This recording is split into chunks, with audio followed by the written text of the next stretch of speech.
Oke, Assalamualaikum warahmatullahi wabarakatuh.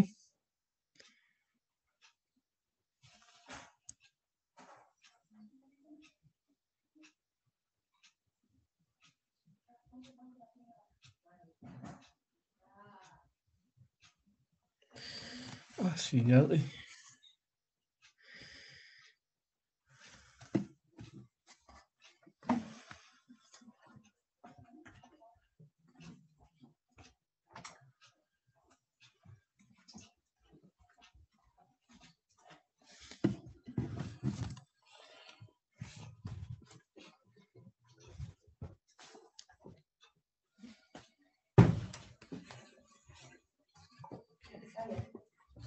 Sinyal internetnya iya.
Oke, Assalamualaikum warahmatullahi wabarakatuh.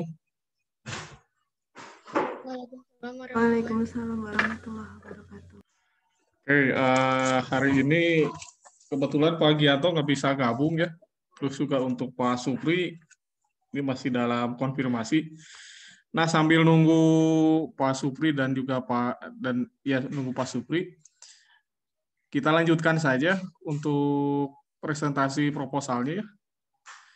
Ini hampir semua sudah tampil. Ada 22 kelompok. Ada yang belum? Silakan.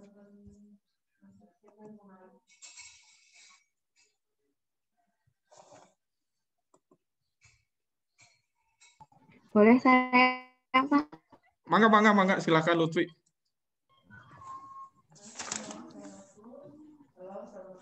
Berarti Izin share lengkap screen ya? ya, Pak? Oh iya, saya set dulu ya. Iya. Oke, multiple udah. Oke, silakan.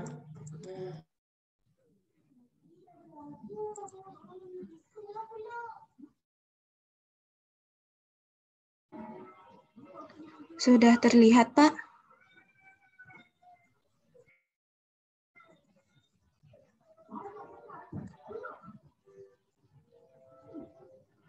Apakah sudah terlihat, Pak? Oke, sudah. Oke. Iya. Ini Pak Aji sini mah ya? Iya, Pak. Benar, Pak Judulnya, iya, hubungan dan panjang bayi via WiFi berbasis Android. Untuk latar belakangnya, yang paragraf pertama itu menjelaskan tentang tumbuh kembang bayi. Terus paragraf yang kedua ini menjelaskan tentang pentingnya mengukur berat dan panjang bayi.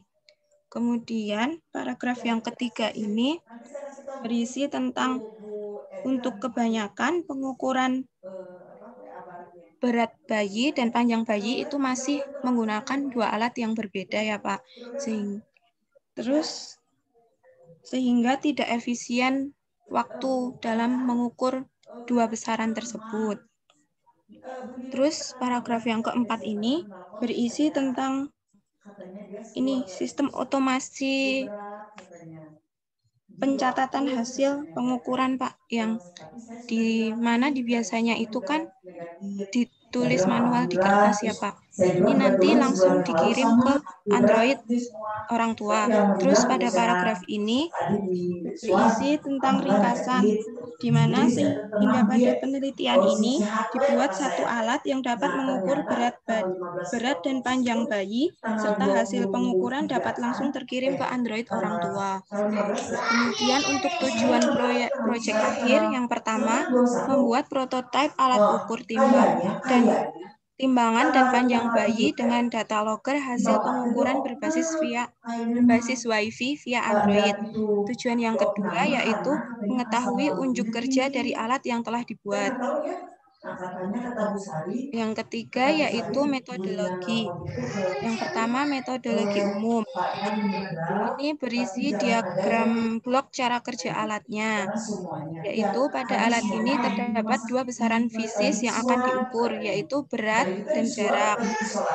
Berat dan jarak akan dideteksi oleh sensor berat dan sensor jarak. Kemudian dari input analog sensor ini akan diubah menjadi output digital oleh microcontroller dan akan diproses oleh microcontroller. Setelah itu, hasil proses dari microcontroller akan ditampilkan melalui LCD dan data akan dikirim ke aplikasi Android menggunakan Wi-Fi, sehingga data bisa dilihat di aplikasi Android dan dapat disimpan. Kemudian untuk metodologi teknisnya, untuk batasan masalah, pada penelitian ini diperlukan batasan masalah agar terfokus pada tujuan, sehingga dapat menghindari munculnya masalah yang lebih kompleks. Batasan masalah yang digunakan, yang pertama, besaran fisis yang diukur hanya berat dan panjang. Yang kedua, alat ini hanya difokuskan dalam pengukuran berat dan panjang bayi berumur 0 sampai 12 bulan.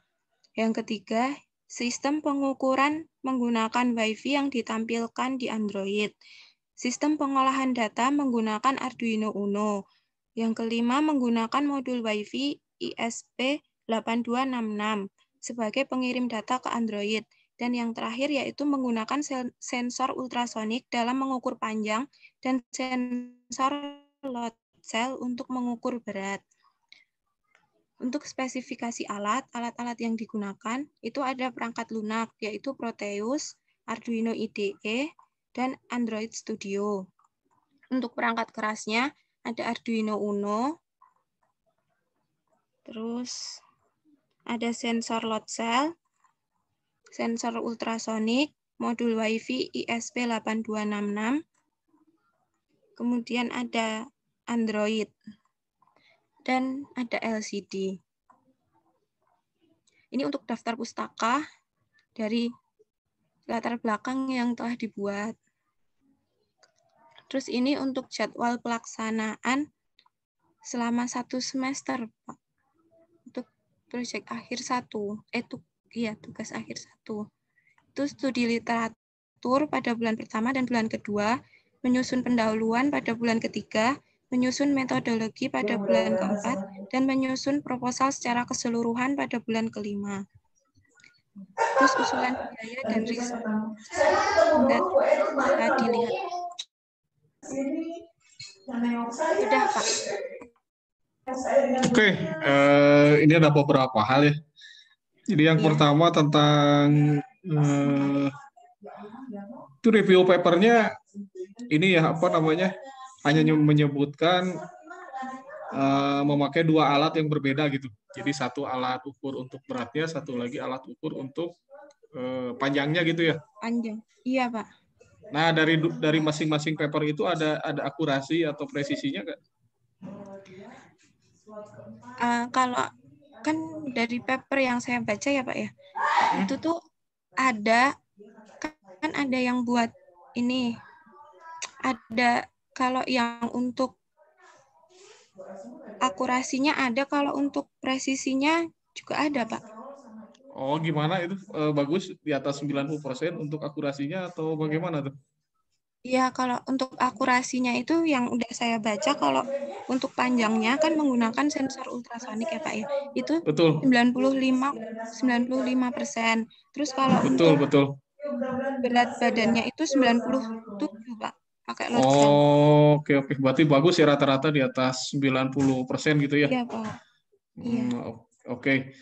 Eh, mungkin yang menarik di sini adalah tentang kebutuhan dari alat ukur ini, alat ukur tumbuh kembang bayi ini seperti apa gitu, sehingga kita perlu alat yang apa harus akurat itu kenapa gitu. Nah itu mungkin nanti bisa ditonjolkan misalnya. Ini Iya terkait Pak. misalnya apa stunting atau misalnya terkait dengan apa mungkin misalnya kalau ada alat di alat kalian itu bisa dimasukkan juga program tentang ini kalau berat badannya sekian, tinggi badannya sekian, apakah ini normal atau kurang tumbuh kembangnya atau lebih gitu, lebih dari normal gitu. Nah itu ada nggak ininya nanti kalian ini apa namanya? Oh, kalau itunya belum dibicarakan lagi Pak sama Pak Aziz. Tapi kayaknya Oh, pengen juga dikasih itu. bagus kayaknya kalau ada itu sih. Jadi di Android-nya Ya, langsung keluar misalnya kamu input berat badan sekian, kemudian nanti tinggi badannya sekian, terus keluar normal. Oh ini kurang, oh kalau kurang itu berarti misalnya nanti bisa rekomendasi ke puskesmasnya nanti atau posyandu gimana gitu. Nah itu oh ya, jadi ada informasi tambahan, mungkin ada informasi yang diolah sehingga menjadi sesuatu itu. Ya, ya, ya baik Pak. mungkin itu bisa dicek juga misalnya apakah di yang dua alat terpisah itu keluar juga misalnya kriteria tumbuh kembang bayi atau bagaimana gitu atau hanya masing-masing gitu dihitung manual gitu. Jadi data beratnya sekian, data tingginya sekian, masukkan ke Excel, ada suatu rasio keluar, oh ini normal gitu. Ya, memang sih Iya kalau Pak. saya lihat grafiknya itu apa ya yang kayak semacam eksponensial atau gimana lah, yang grafik posyandu itu. Nah, tapi kalian bisa ngetrace sih titik-titiknya gitu. Kalau kalian Iya Pak. malu, ya itu Iya bagus Pak. juga sih, Baik. ya. Kemudian Iya nanti Pak. untuk itu diagram bloknya udah cukup gitu ya. Cuma nanti yang menarik dari kalian itu di konstruksinya mungkin, ya konstruksi alatnya seperti Iya. apa. Kalau bisa dari sekarang mulai dipikirkan gitu. Jadi penempatan sensor panjangnya seperti apa, ultrasoniknya, kemudian nanti load cell-nya di mana gitu. Karena kan ini untuk tumbuh kembang bayi gitu. Jadi mungkin ada special treatment atau gimana gitu. Jadi nanti misalnya nembak ultrasoniknya di mana sehingga nanti ketahuan tingginya sekian gitu. Nah itu menarik juga sih kalau kalian bisa nambahkan itu nanti sehingga nanti pas proposal proyek akhir kalian lengkap gitu pas nanti 2 minggu atau 3 minggu setelah ini untuk diseminarkan ya. Iya Oke Pak. ya, jadi Baik nanti Pak. coba dipikirkan konstruksinya ya. Tadi spesifikasi alatnya udah ada, nah sekarang tinggal Sebenarnya kalian sudah pikirkan, dibikin Pak. ada nggak? Sebenarnya udah, tapi belum dikonsultasikan ke Pak Aziz, Pak. Jadi belum bisa nampilin ke sini. Oh ya udah nggak apa-apa, nggak apa-apa, nggak apa-apa. Nanti ke Pak Iya, Ajis dulu dikonfirmasi ya. iya Pak. Oke, ini Pak Supri udah hadir. Assalamualaikum Pak Supri. Waalaikumsalam, Pak. Waalaikumsalam. Iya Pak, mohon maaf Pak, ini mungkin info Ya, dari saya terlambat Pak. sarapan dulu. Ini Pak, mungkin untuk presentasi pertama ini ada tentang alat ukur tumbuh kembang bayi Pak dari tinggi badan dan berat badan. Mungkin ada tambahan masukan mungkin Diagram Pak. bloknya kayak apa sih? Saya tadi kelewat diagram blok aja dari situ. Ini Coba Pak. sensor berat. Nah, kalau berat itu kan Anda mendesain ulang dari timbangannya atau memanfaatkan timbangan bayi Anda modif konsepnya. Mau mendesain ulang, Pak. Rugi kata saya. Mahal. Jadi Oh iya, modifikasi aja itu punya peluang. Kadang-kadang saya tuh heran ya, timbangan-timbangan gitu harganya makin hemat itu. Jadi kalau misalnya ulang itu tuh nggak gampang di situ. Karena dari sisi yang sederhana aja ya, untuk dudukan dari balitanya saja itu lumayan nggak gampang bikinnya. Saya pengalaman cuma gitu-gitu. Kalau Anda bisa modif dari ya katakanlah timbangan bayi yang ada, itu lebih efisien yang pertama. Itu jauh itu. Saya pengalaman lama kayak gitu tuh. Jadi kita aja kelihatannya kayak plastik melengkung, nggak gampang ternyata. Nggak gampang. Jadi biaya untuk membuat satu biji itu kadang-kadang nggak masuk akal. Jauh lebih mahal daripada biaya elektronik sistemnya. Itu pengalaman saya selama ini. Jadi kadang-kadang kita modif ya dari konstruksi yang ada modifisi apanya, itu jauh lebih efisien dan lebih fungsional. Itu saran saya itu. Kemudian yang nggak jelas ini masalah dimensi. Jarak apa yang Anda ukur? Panjang bayinya, Pak. Nah, bagaimana ultrasonik bisa mengukur itu? Kalau dari yang udah dibaca ya, Pak, ya, itu nanti ini, Pak, bayinya ditaruh, terus habis itu sensornya itu ini, mendeteksi kepala bayi gitu, Pak. Sensornya, terus nanti dikurangin gitu, Pak. Dari jarak biasa, terus dikurangin itu. Itu cuman istilahnya bukan dimensi kan. Jadi tidak bisa dia dimensi itu. Jadi lebih mending, kan Anda sudah pakai Android ya.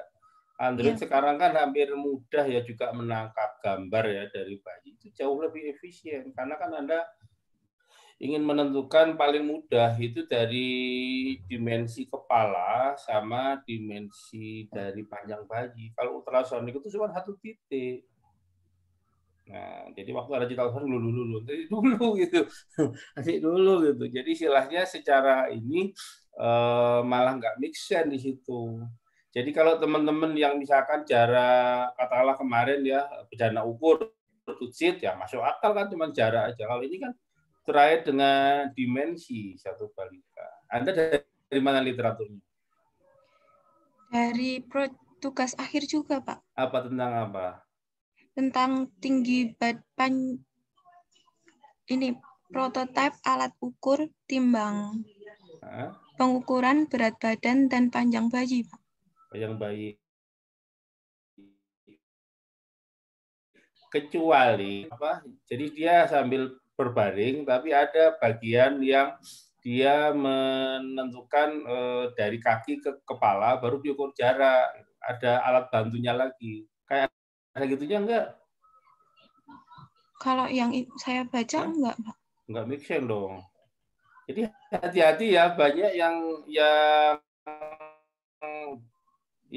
kenal itu beberapa kali saya baca banyak nggak make sense juga gitu. Jadi kita di sini jangan langsung percaya 100%. Jangankan nasional, Pak juga pengalaman beberapa yang internasional pun kalau yang tidak kelas atas itu kadang-kadang juga ada hal-hal yang setelah dibaca berkali-kali nggak bisa dimanfaatkan itu. Tapi dia berkontribusi melaporkan apa yang dia lakukan. Jadi jangan langsung dipercaya dulu, ada baca dulu.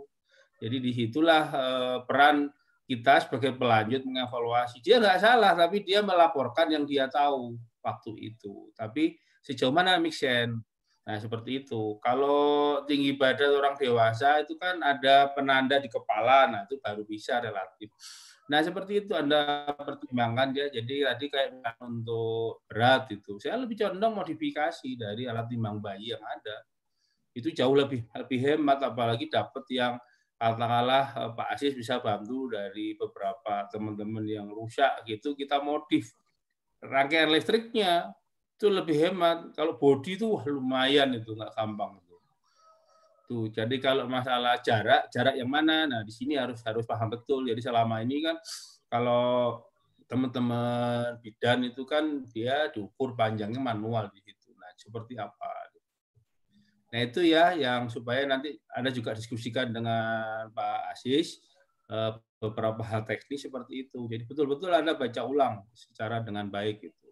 Kebetulan saya ultrasonik kenyang lah gitu, mainan macam-macam gitu. Jadi kadang-kadang lu di apanya lagi gitu. Jadi banyak orang over ekspektasi. Jadi kalau jarak sih oke betul, tapi kalau masalah dimensi, nah kemungkinan dia adalah jarak dari kaki ke kepala aja diukur jarak di situ. Tapi dimensi kepala kesulitan kita untuk mendapatkan dari ultrasonik. Itu ya, jadi beberapa tambahan dari saya supaya juga Anda bisa jadikan bahan diskusi lebih intens ke Pak Aziz ya sebagai pembimbing supaya efisien apa yang Anda lakukan sampai nanti selesai gitu ya. Itu Pak Dudi beberapa poin dari saya supaya lebih efisien aja sih. Betul Pak. Saya setuju Pak yang modifikasi timbangan Pak. Jadi memang untuk kalau kita bikin dari awal memang nanti pasti kita terkait dengan eksentrisitas misalnya. Nah itu juga nggak mudah, apalagi sampelnya sendiri kan bergerak gitu, bayi gitu. Jadi memang perlu treatment khusus. Jadi kita perlu waktu tambahan juga untuk menangani khusus timbangannya gitu. Tapi kalau modifikasi itu lebih mudah nantinya. Oke, terima kasih Pak Supri untuk tambahannya. Mungkin silakan kelompok yang lain. Terima kasih Pak. Ya, sama-sama. Silakan kelompok yang lain yang belum. Jadi kita punya target setelah UAS nanti kita akan seminar Pak untuk jadi 1 minggu setelah kan minggu pertama Januari itu UAS. Jadi minggu kedua nanti kita seminar proyek akhirnya Pak. Jadi mungkin nanti dalam 2 hari atau 1 hari nanti seperti tahun kemarin Pak. Jadi nanti masing-masing grup akan presentasi, kemudian nanti akan dinilai untuk kelayakannya untuk masuk. Apakah nanti masuk ke proyek akhir 2 atau seperti apa ya. Mungkin nanti makanya dari waktu yang kita tersisa minggu ini dan minggu depan kita manfaatkan untuk menyempurnakan proposal ya. Ya mungkin silahkan untuk kelompok lainnya. Mungkin dari Lutfi dan saya Mangga silahkan Sofia. Oke, sambil nunggu yang ini siap-siap. Tadi yang tentang ultrasonik tadi baru saya baca betul, dia itu cuma nembak jarak pembatas antara kaki sama kepala. Jadi ada suatu benda yang dia dibayangkan itu dia kaki bayi, kepala bayi, kemudian ultrasonik cuma gitu doang. Wah, kalau saya baca nggak meleset dugaan saya. Jadi kalau untuk ukuran kepala nggak akan bisa. Gitu ya. Biar lanjut. Silakan. Ya, izin share screen. Silakan. Oke. Sofia dan siapa? Sadrina ini ya berarti ya? Iya, dan Sadrina. Oke. Ini tentang Mangga silakan. Assalamualaikum warahmatullahi wabarakatuh. Waalaikumsalam warahmatullahi wabarakatuh. Proyek akhir kami itu awalnya tentang data logger house power meter, tapi karena ternyata harga power meternya itu pas dicari itu terlalu mahal, akhirnya kita alihkan menjadi untuk KWH meter prabayar. Jadi kami mengambil judulnya itu ke atas. Judulnya itu prototipe alat monitoring meter KWH prabayar menggunakan Line API berbasis microcontroller Node MCU. Nah, jadi itu sebenarnya latar belakangnya intinya itu kita ketidakpercayaan konsumen terhadap hasil perhitungan yang di KWH meter prabayar itu. Nah, jadi kami membuat semacam alat yang untuk membandingkan hasil pengukuran di KWH meter prabayar itu dengan prototipe yang kami buat. Terus adapun tujuannya, yang pertama itu sebagai salah satu syarat kelulusan, dan yang kedua membuat prototipe alat ukur real time monitoring data KWH meter prabayar menggunakan Line API berbasis microcontroller Node MCU. Yang ketiga untuk mengetahui unjuk kerja dari prototipe yang dibuat. Terus metodologinya, nah sebenarnya yang metodologi ini belum dikonsultasikan lagi dengan Pak Ajis, jadi mungkin masih ada yang perlu dikoreksi. Jadi nanti dari meter KWH prabayarnya itu dideteksi arus dan tegangannya. Itu untuk deteksi arusnya menggunakan sensor ACS 712 dan untuk deteksi tegangannya menggunakan sensor tegangan JMPT 101B. Nah, terus outputnya itu masuk ke pengkondisi sinyal. dan masuk ke microcontroller. Di sini kita menggunakan microcontrollernya itu Node MCU yang ini kan yang langsung terintegrasi sama modul WiFi yang ESP8266. Nah, setelah itu outputnya itu yang pertama itu masuk ke software PLX DAX itu untuk menyimpan data secara offline-nya. Terus juga kita awalnya kita mau menggunakan Android SDK, tapi setelah dipikir lagi untuk memudahkan mengakses dari si sistemnya ini, kita akhirnya mau mencoba untuk menggunakan Line API, tapi ini masih dalam tahap riset sih Pak, masih dalam tahap riset gimana cara menghubungkan dari Node MCU ke Line API-nya untuk ditampilkan di bot lainnya itu. Nah, terus itu kita menggunakan menggunakan IoT-nya itu di Tinger.io. Terus ini IFTTT itu kayak semacam website untuk menghubungkan dari Tinger.io ini ke Line API biar bisa ditampilkan oleh bot lainnya gitu. Jadi pengukuran datanya secara real time gitu, Pak. Terus udah. Nah, terus batasan penelitiannya, data logger meter KWH yang dibuat hanya berfokus untuk memonitor penggunaan daya dan jumlah pulsa yang tersisa. Itu menggunakan bot line gitu. Jadi kayak mungkin si konsumennya nanti akan memasukkan beberapa kata kunci dan nanti akan keluar secara otomatis perhitungannya kayak gimana. Terus hanya menggunakan 2 sensor yaitu untuk mengukur arus dan tegangannya. Tidak membahas tentang cara mengontrol daya. Jadi sebenarnya kami sempat mengajukan untuk gimana cara controlling jarak jauhnya, tapi masukan dari Pak Ajis dipertimbangkan juga soal waktunya. Katanya yang penting kita berfokus pada tujuan utamanya kan tadi kayak membandingkan hasil pengukuran di KWH meter prabayar ini dengan dari prototipe yang kita buat. Terus kita menggunakan Node MCU dan ini nggak jadi pakai ini, jadinya pakai Tinger.io. Terus akuisisi data yang offline-nya itu kita menggunakan software PLX DAX. Nah, jadi alat-alat yang mungkin akan diperlukan itu kalau misalkan software-nya mungkin ada Arduino IDE, terus juga ada Tinger.io sama IFTTT itu, dan aplikasi untuk membuat programming di Line API-nya. Nah, untuk hardware-nya itu ada meter KWH prabayar, terus ada sensor arus ACS712, ada sensor tegangan JMPT101B, terus ada Node MCU ESP8266, project board, jumper. Nah, adapun secara timeline yang kami buat itu ini ada pengumpulan informasi, ini udah lewat, terus analisis jurnal, pembatasan masalah, membuat tujuan penelitian, menentukan metode, membuat hipotesis awal, menyusun latar belakang, nah, RAB, simpulan menyempurnakan proposal. Ini timeline-nya kami sesuaikan dengan jadwal UAS. Berubah ya harusnya. Ya, dengan sampai jadwal UAS. Terus ini rancangan RAB-nya yang terpikirkan baru ini, tapi mungkin nanti ada kayak komponen-komponen yang saat ini belum ternotis oleh kami gitu. Mungkin itu saja, Pak. Oke, terima kasih ya. Jadi yang pertama tentang kan ini data logger untuk pencatatan atau data KWH meter prabayar. Iya, Pak.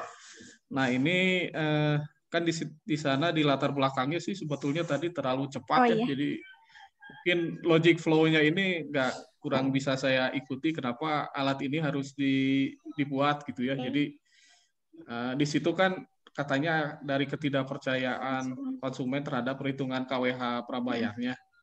Nah, misalnya kalau kalian tambahkan misalnya satu paper atau satu keterangan misalnya dari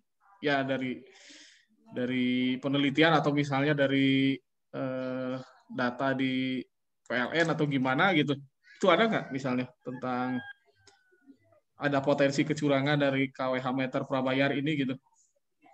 Atau misalnya ketidakakuratan perhitungannya, bukan kecurangannya sih, ketidakakuratan perhitungannya.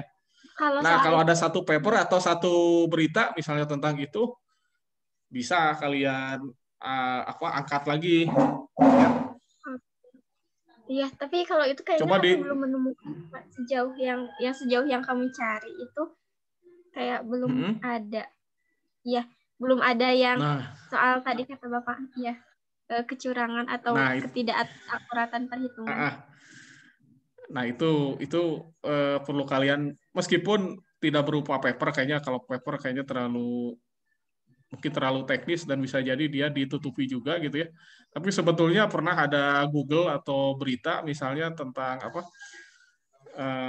kenapa orang-orang mulai beralih lagi ke meter KWH yang pasca bayar gitu. Jadi karena memang ada keluhan juga dari sisi perhitungannya itu misalnya terlalu cepat habis atau gimana. Nah itu ada saya pernah dengar berita seperti itu gitu. Nah, misalnya dari berita yang itu juga itu kalian bisa saja nanti menambahkan tertarik untuk menghitung kembali perhitungan dayanya gitu dengan membandingkan pengukuran arus dan pengukuran tegangannya gitu ya. Jadi dari latar belakangnya juga sudah jelas gitu. Jadi dari situ gitu. Ya. Jadi kemudian tentang itu data logger ya. Jadi data logger. Seperti ada penyimpanan datanya berarti ya? Iya. Ada perbandingan. Coba yang baru terpikirkan oleh kami kan, jadi kayak kita nanti tuh outputnya ada 2, yang dari prototipe alat yang kami buat sama yang dari meter KWH prabayarnya yang dari PLN. Nah itu datanya itu masuk ke software PLX DAX, cuman kalau proses pengolahan datanya seperti apa sebenarnya kami belum tahu juga nanti gimana gitu.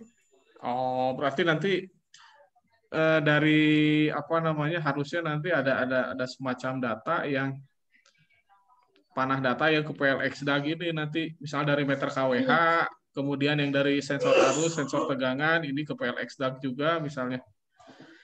Jadi ada dua jenis data yang tersimpan, dari yang prototype sama dari yang kalian gitu. Nah, jadi kelihatan emang itu data logger gitu. Jadi data semacam database-nya gitu. Kalau ini kelihatannya ya hanya hanya dari data sensor arus sama sensor tegangan ini disimpan di cloud atau di online gitu, di IoT ya. Kemudian untuk sensor tegangan ZMVT 101B-nya ini udah udah fix itu kalian, karena memang dari tegangannya misalnya cocok dengan tegangan PLN atau tegangan KWH 220 volt atau gimana ini? Iya, kalau dari spesifikasi alatnya udah ini sih Pak, dari paper-paper yang kami cari juga rata-rata menggunakannya ini, tapi kami juga belum memiliki opsi sensor tegangan yang lain gitu. Oke. Terus untuk pembandingan dari pembacaan meter KWH dengan sensor arus, sensor tegangannya itu berarti nanti perlu beban gitu nggak, misalnya pakai Magic Comb atau apa gitu, nanti ada yang dibandingkan penggunaan dayanya gitu. Iya Pak, seperti itu. Jadi pengukurannya emang ada 2 gitu, jadi iya harus ada sesuatu yang diukurnya gitu. Sesuatu yang diukurnya gitu ya. Iya. Jadi nah itu mungkin nanti si mikroprosesornya itu akan mengolah arus dan tegangan ini jadi daya gitu, jadi KWH mungkin ya. Jadi nanti KWH dari prototype sama KWH dari meter KWH dibandingkan mungkin ya. Betul Pak. Oke, mungkin dengan anggapan yang meter KWH-nya ini sebagai standarnya atau gimana gitu ya. Kecuali kalian misalnya mensertakan juga sensor arus atau alat ukur arus dan tegangan yang standar gitu. Jadi kita anggap dua-duanya itu prototipe kalian sama meter KWH-nya itu sebagai uji gitu. Tapi ya itu agak-agak sulit sih kayaknya karena perlu apa namanya minimal mungkin multimeter yang terkalibrasi misalnya atau gimana gitu ya. Nah itu bisa kalian diskusikan juga dengan Pak Ajis mungkin ya. Iya, siap Pak. Jadi mungkin untuk diagram bloknya perlu kalian perbaiki lagi kayaknya mungkin karena tidak terlihat apa namanya mana yang dibandingkannya, kemudian sisi data loggernya tidak terlihat mungkin ya. Iya, siap Pak. Terus tentang line API-nya ini apa nih untuk line API-nya? Jadi outputnya itu kan awalnya kita mau menggunakan aplikasi Android. Cuman Betul. kayak mungkin terlalu ya untuk mempermudah aja sih Pak, mempermudah. Jadi kamu pengennya menggunakan sosial media. Soalnya kan kalau misalkan sosial media itu orang rata-rata pada punya kan.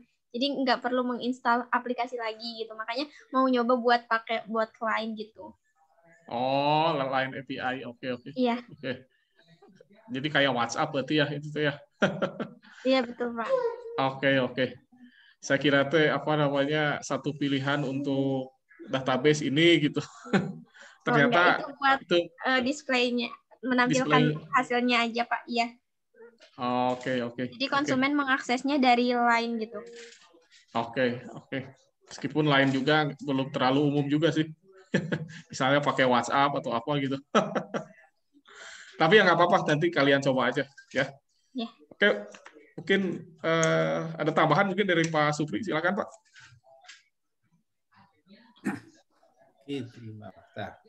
Terima kasih. Ya tadi juga beberapa poin dari Pak Dudi juga perlu Anda cermati. Jadi kalau dilihat, ini pustakanya apa aja yang dipakai? Coba lihat di daftar pustakanya. Karena yang tipikal seperti ini udah banyak gitu, makanya saya penasaran gitu. Yang Pak ini udah IoT sistem, nah udah oke. Jadi apa gitu yang paling signifikan dari perbedaan yang dilakukan di sini gitu? Karena kan sudah ada beberapa kajian yang sama dan sensornya juga sudah ya itu aja. Terakhir saya lihat juga ini yang dari tempat lain juga sama seperti itu. Jadi pertama kalau mungkin untuk inovasinya tanpa kita mencoba mengevaluasi KW Menteri Digital itu ada keperluan untuk bisa kita melakukan telemonitoring lah dari konsumsi energi di rumah. Itu saja udah bagus, Anda bisa track ya dari aplikasi handphone itu salah satu juga yang jelas inovasinya. Jadi kita mencoba mengukur konsumsi, apalagi kalau misalkan sekarang katakanlah yang orang-orang bisnis kos-kosan aja gitu, itu kan dia mecah kan di situ kan. Nah ada kebutuhan untuk bisa memonitor gitu. Nah itu lebih pas. Jadi kita tidak sementara ini ya kita anggap aja KW Menteri Digital, karena kita kalau melawan KW Menteri Digital sensor yang Anda pakai pun sangat rentan, itu sangat rendah akurasinya. Anda pernah baca berapa akurasi dari sensor yang Anda pakai untuk arus? Nah, karena dia basisnya kan menggunakan non kontak kan, dia magnet yang arus yang lewat, kemudian dia menginduksi magnet kan di situ. Pak. Iya, jadi dia itu kelemahannya. Anda bayangin gini loh, jadi kalau urusan daya, Anda baca lagi.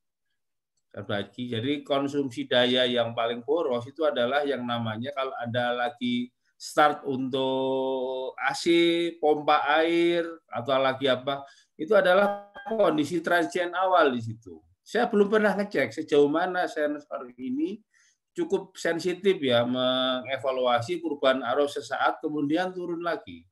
Jadi kalau Anda nyalain pompa air kan jedut naik gitu ya, itu boros itu. Nah, jangan-jangan dia nggak kebaca, jadi nggak akan bisa ngejar di situ. Itu saya melihat banyak orang nggak concern ya tentang permasalahan transient dari daya. Jadi kalau Anda nguji, itu misalkan simulasinya pompa air yang kecil aja, Anda matikan, hidupkan, itu dengan dia Anda hidupkan normal, itu beda konflik dayanya. Jadi kan kalau orang menggunakan switch on off ya pada torrent, itu boros itu. Nah, itu contoh kita bisa monitoring di situ. Jadi fokus tentang bagaimana dengan sistem yang hampir sama, tapi kita bisa mengevaluasi penggunaan konsumsi daya itu dalam fungsi waktu seakurat mungkin di situ. Waktu dari sensor ini masih dalam arus DC atau AC? Kalau misalkan yang sensor tegangan ini, kalau yang saya baca AC sih Pak. AC. Kalau yang arus?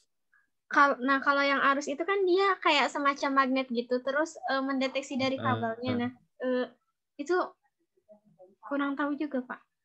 Nah, karena lagi-lagi jangan lupa ya, jadi Anda buka lagi yang pelajaran pengukuran listrik. Itu kan kalau kita bicara ukur daya, itu setiap jaringan listrik yang masuk ke rumah, dia punya faktor daya. Nah, Anda mending ke situ, berbeda dengan penelitian yang sebelumnya, dari yang dengan Pak Vera, kemarin dengan Bu Ira, sehingga Anda punya lebih dalam lagi permasalahan bagaimana mengukur daya dengan sistem Anda yang lebih akurat. Pembandingnya justru lebih pas pakai kWh meter pembanding. Ada itu yang dipakai di situ. Nah, jadi kita tidak sementara ini tidak mencoba pembandingan dengan kWh meter digital, tapi kita mencoba membangun sistem IoT ya untuk monitoring. Nah, jadi kalau orang tuanya ninggalin anak di rumah, tahuan main game semua ini, listriknya naik, tahu kan di situ. Nah, itu lebih keren itu. Jadi salah satu penanganan untuk anak-anak yang pemain yang di rumah over itu kan dari listrik di situ. Atau ninggal ada yang bantu di rumah, semua nyala, AC-nya nyala, nggak ada orang. Nah, Anda bisa manfaatkan di situ. Itu jauh lebih bagus ceritanya daripada tadi juga baru disepakat kan. Saya baca-baca juga masih orang belum berani juga. Jadi intinya poin-poinnya adalah maksimalkan sensor yang Anda gunakan untuk bisa memaksimalkan prediksi pengukuran daya sebagai fungsi waktu di situ. Jadi total daya harian itu daya kalau makin sering dia ada katakanlah on off ya, pompa air on off, kemudian apalagi yang dia sifatnya gitu itu pasti lebih boros. Nah, seperti itu. Itu lebih menarik di situ. Jadi Anda lebih hemat, bisa nyoba di rumah atau di mana saja di situ. Okay. Jadi kalau disimulasi ya paling gampang alat-alat yang itu kan pompa air. Kalau Anda matikan dalam 1 menit dia matikan 3 kali, mati hidup itu beda dengan 1 menit dia konstan. Nah, itu salah satu alat Anda sudah bisa memaksimalkan itu, gitu. Itu lebih bagus. Oke, mungkin nanti kami konsultasikan lagi dengan Pak Haji. Ya, gitu. Karena juga isu kamera digital juga kita kalau dia disuruh bandingkan sensor kita juga kalah akurat. Nanti jadi lucu juga gitu. Gitu ya dari saya ya. Ya, siap. Terima kasih banyak, Pak. Yo. Ya, terima kasih Pak Supri untuk tambahannya, Pak. Oke, mungkin untuk kelompok berikutnya silakan mungkin. Kelompok saya boleh Pak? Mangga, Imam. Ya, sebentar Pak, izin share screen. Mangga.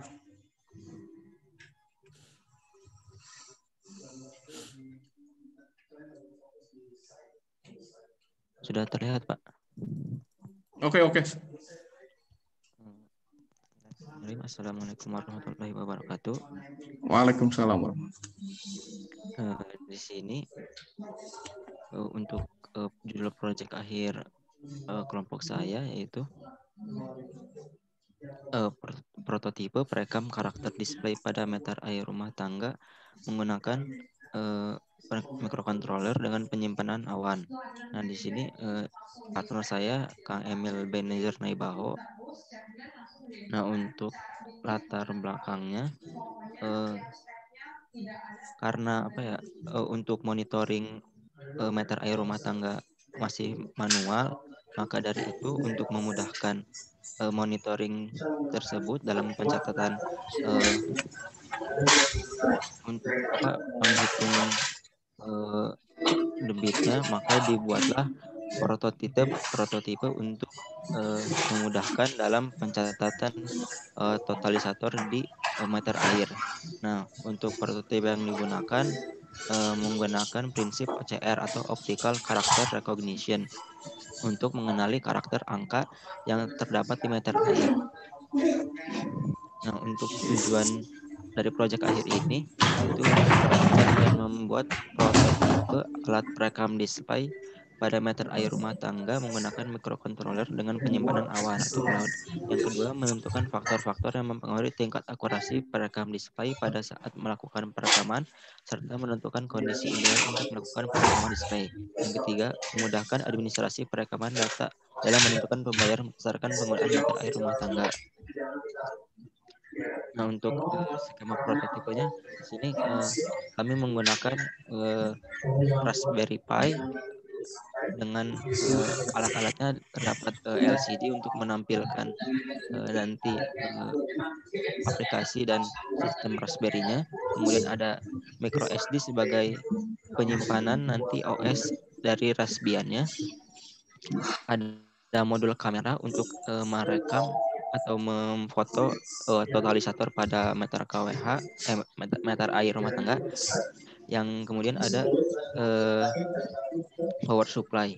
Nah, untuk diagram bloknya nanti dari display meter air rumah tangga itu totalisatornya difoto menggunakan Raspberry Pi 1.3. Nah, nanti dari kamera ini disimpan dan diproses di Raspberry Pi menggunakan Visual Basic dengan metode OCR. Nah, nanti setelah diproses, hasil dari pembacaan melalui OCR akan disimpan melalui cloud. Nah, untuk batasan penelitiannya, yang pertama, pembuatan alat perekaman karakter angka pada display meter air rumah tangga yang dibuat hanya berfokus pada penangkapan jumlah angka pada jumlah air debit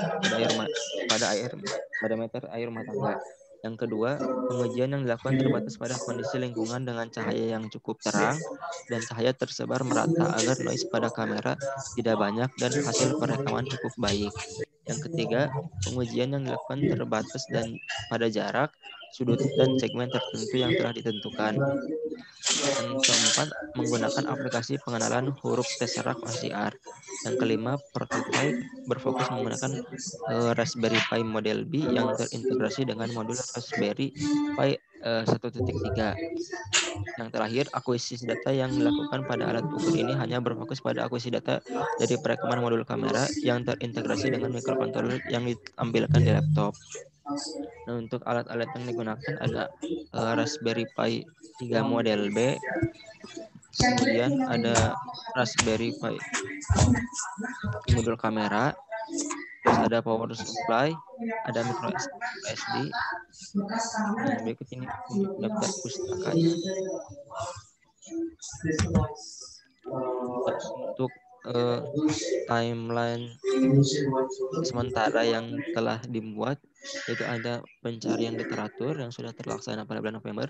Untuk pembuatan proposal sedang berjalan sampai saat ini. Kemudian untuk pembelian dan pengumpulan alat dan bahan, kemudian ada pembuatan prototipe, selanjutnya ada akuisisi data, ada pengujian prototipe, dan ada pembuatan laporan akhir. Nah, untuk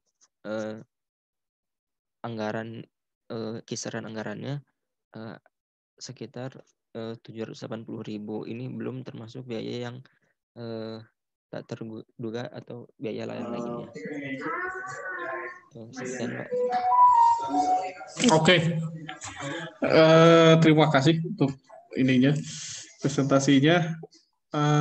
Jadi ini tentang perekam karakter ya, karakter display dari meter air. Iya, Pak. Ya, dengan OCR. Nah, ini ada studi lainnya nggak, misalnya dari literatur lain tentang OCR ini untuk misalnya membaca alat ukur gitu? Kalau literatur lain ada, Pak, tapi itu di meter kWh. Terus ada yang angkatan 17 kemarin ada di timbangan elektronik. Ya. Nah, mungkin nanti disebutkan aja tentang akurasinya ya. Akurasi pembacaan OCR-nya gimana gitu. Terutama misalnya yang meter kWh, itu meter kWh-nya yang apa? Yang analog atau yang digital itunya? Yang analog, Pak. Nah, yang analog, nah itu masih mirip dengan ini apa? Dengan meter air ya. Iya, Pak. Nah, itu nanti bisa jadi studi banding sistemnya seperti apa gitu, ya. Nah, terus untuk apa? Saya tadi agak janggal dengan tujuan penelitiannya. Mungkin kita bisa cek lagi, coba. Sebentar, Pak.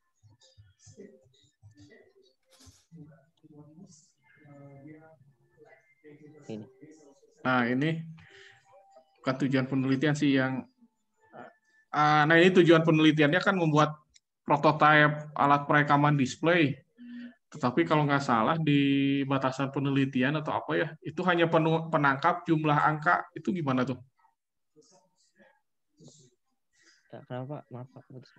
Coba-coba di batas penelitian atau batasan, coba. Oh, batasan. Bentar. Di metodologi teknis atau apalah.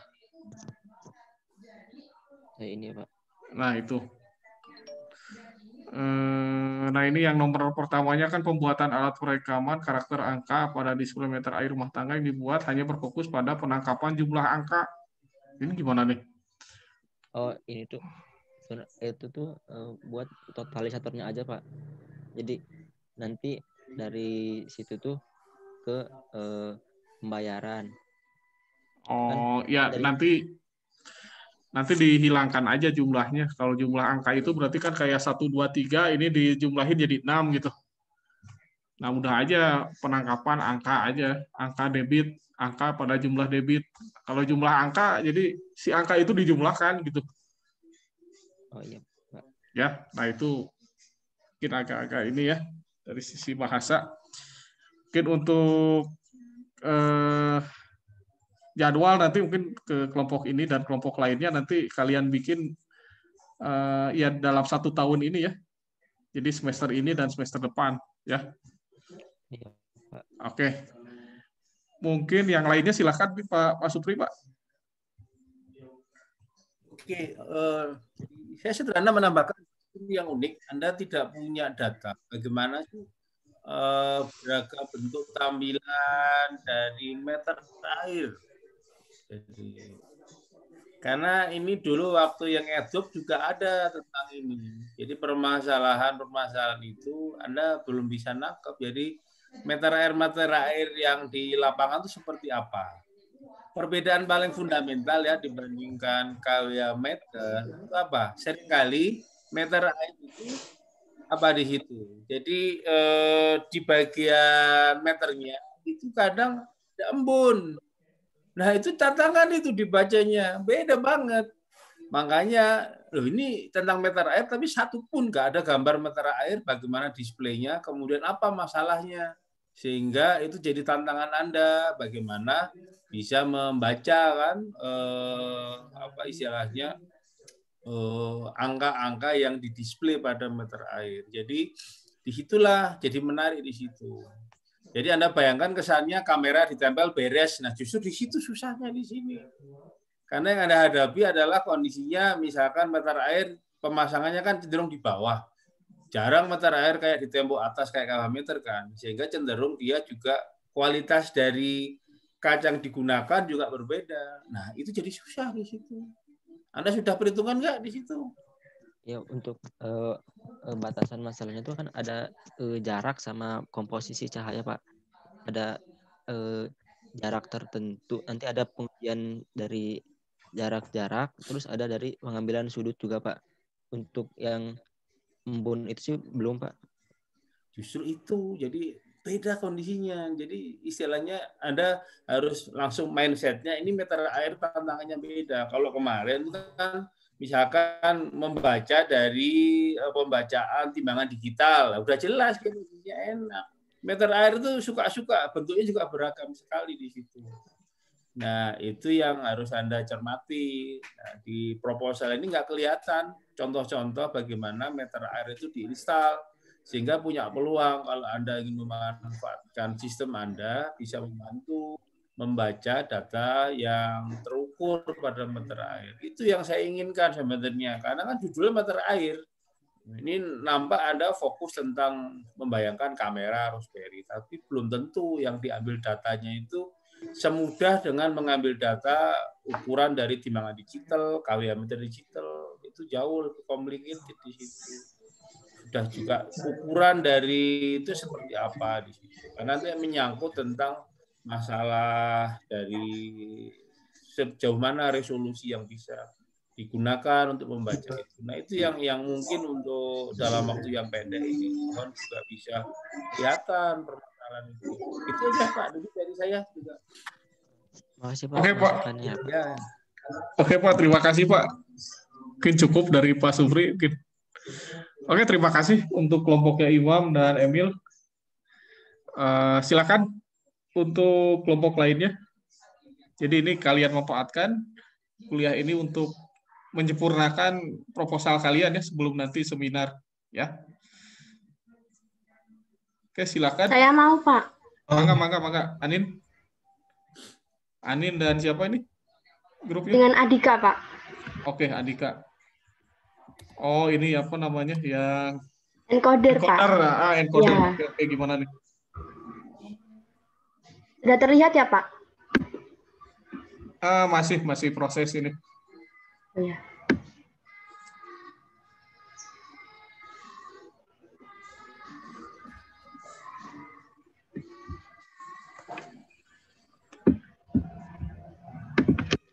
Sekarang bagaimana Pak? Udah kelihatan belum Pak? Udah. Silakan. Oke. Ya, jadi izin menjelaskan ya Pak. Oke, dari awal lagi misalnya kalau ada perkembangan dari latar belakangnya bisa dijelaskan lagi misalnya. Latar belakangnya kemarin nggak ada perubahan sih Pak. Oh, oke. Masih yang seperti minggu-minggu kemarin. Oke, nggak apa-apa.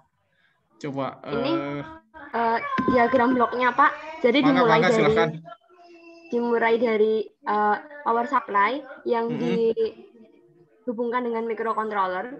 Terus kemudian disambungkan dengan modul L298N untuk menggerakkan motor. Motor yang digunakan di sini adalah motor stepper. Nah, motor stepper ini akan menggerakkan ulir. Pergerakan ulir ini akan menyebabkan nanti tuh gimana ya Pak? Saya bingung kalau nggak ada ininya gambarnya. Pokoknya nanti pergerakan ulir ini nanti akan dideteksi oleh encoder strip dan encoder strip reader. Jaraknya itu nanti akan dideteksi menjadi pulsa yang apa ya Pak? Kan intinya langsung digital gitu. Jadi nanti pulsa-pulsa yang muncul itu bakal masuk ke microcontroller, terus kemudian akan diolah pulsanya itu menjadi ketebalan benda. Terus kemudian akan didisplaykan di LCD 16x2. Terus kemudian ini ada diagram alirnya Pak. Jadi dimulai dari menghidupkan saklar, terus kemudian ada pengecekan posisi. Nah, ketika nanti posisinya itu tidak dideteksi di 0,0 mm, maka motor akan secara otomatis bergerak ke posisi 0,0 mm. Kemudian akan dilakukan cek posisi lagi. Ketika dia itu sudah di posisi 0,0 mm, maka motor akan menggerakkan ulir. Jadi nanti konsepnya itu dia alatnya bisa mendeteksi ketebalan benda yang diberikan secara otomatis, Pak. Nah, nanti motornya akan bergerak secara otomatis sesuai dengan ketebalan benda, menyebabkan ulir berputar, kemudian reader head bergerak, terus encoder disk berputar, karena ini nanti reader head dan juga encoder disk itu dia terhubung dengan ulir, sehingga ketika ulirnya bergerak, menyebabkan reader head juga encoder disk-nya ikutan bergerak juga, terus kemudian akan menghitung counter yang muncul, lalu kemudian akan diolah datanya menjadi ketebalan benda dan ditampilkan di LCD.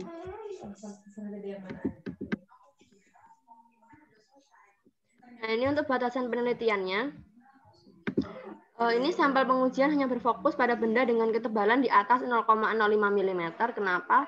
Karena berdasarkan literatur yang kami baca, sensornya ini dia hanya mampu membaca di resolusi 0,05 mm, Pak. Di bawah itu dia tidak dapat digunakan. Kemudian sampel pengujian hanya berfokus pada benda dengan permukaan rata dan datar. Kemudian untuk rentang maksimal pengukuran ketebalan bendanya itu belum dapat ditentukan karena kami belum konsultasi lagi dengan Pak Aziz. Kemarin kelupaan. Ini ada alat-alat yang digunakan, ada encoder printer. Yang digunakan encoder printer yang berbentuk bulat. Terus ada encoder printer reader yang akan membaca dari strip-strip si encoder printer bulat. Kemudian ada LCD 16x2. Ada protoboard untuk merangkai rangkaian.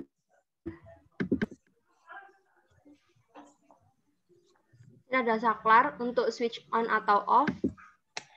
Kemudian ada motor stepper untuk menggerakkan ulir.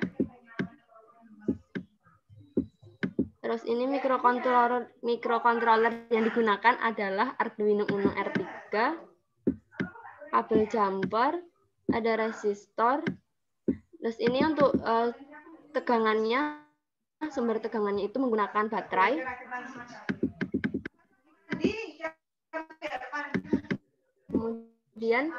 Kemudian ada modul L298N untuk menggerakkan motor. Nah, udah, Pak. Terus ini daftar pustakanya, kami lebih fokus tentang ini, Pak, daftar menjelaskan tentang cara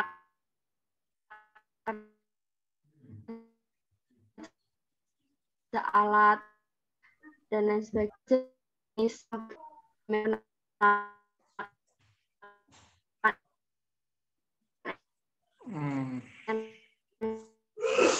Oke, ini suaranya nggak jelas, pindah dari Adin ya, putus-putus kayaknya.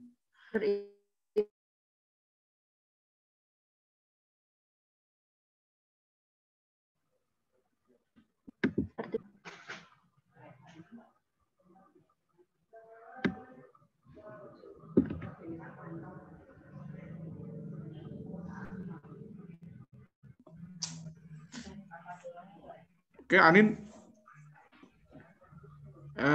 ini ya, tadi saya masih belum lihat apa namanya